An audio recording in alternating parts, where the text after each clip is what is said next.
திமுகவை ஆட்டம் காண வைத்த அதிமுகவின் ப்ளூ பேண்ட் ஐடியா. எதிர்பாராத நேரத்தில் எடப்பாடி பழனிசாமி மாஸ்டர் ஸ்ட்ரோக்.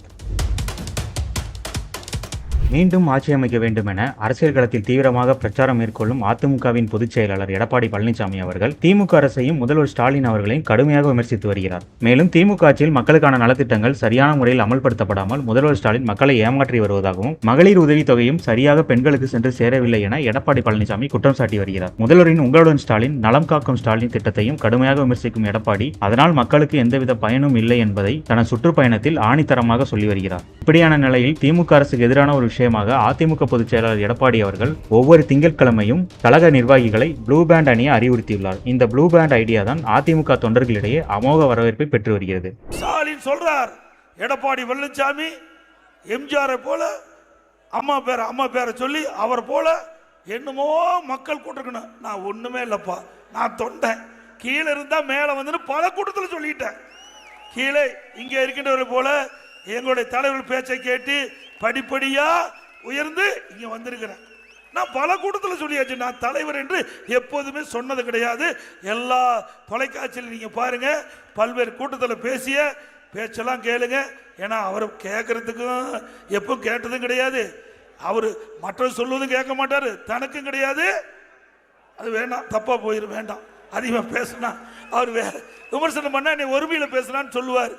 ஆக திரு ஸ்டாலின் அவர்களே, தயவு செய்து நாங்கள் பேசுவதை கவனிங்க.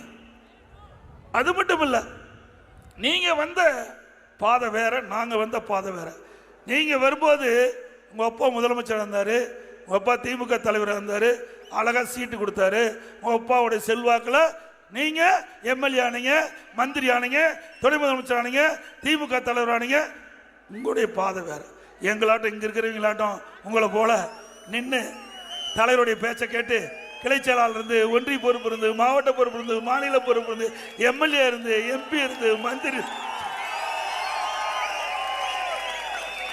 இந்த இயக்கத்திற்கு கடினமாக உழைத்த காரணத்தினாலே, இந்த இயக்கத்துக்கு விசுவாசமாக இருந்த காரணத்தினாலே இங்க இருக்கின்ற நிர்வாகிகள், இங்க இருக்கின்ற பொதுமக்கள், கழக தொண்டர்கள் அத்தனை பேரும் என்னை ஏற்றுக்கொண்டு கட்சியுடைய பொதுச் செயலாளர், நாட்டுடைய முதலமைச்சர் கொடுத்தாங்க.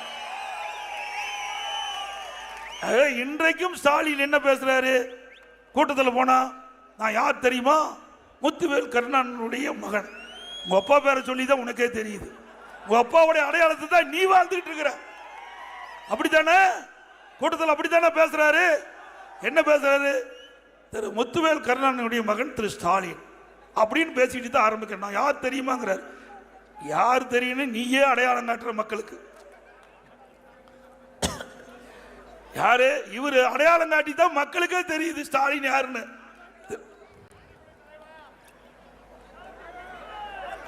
ஸ்டாலின் அவர்களே, எங்களை போல் கடினப்பட்டு உழைத்து ஒரு பதவிக்கு வருவது எவ்வளவு கடினம் என்பதை உணருங்கள். எந்த உழைப்புமே கொடுக்காம ஒப்பா அடையாளத்தில் நீங்க முதலமைச்சரானீங்க, நீ திமுக கட்சி தலைவரானீங்க. நீங்க எங்களை பத்தி பேசலாமா?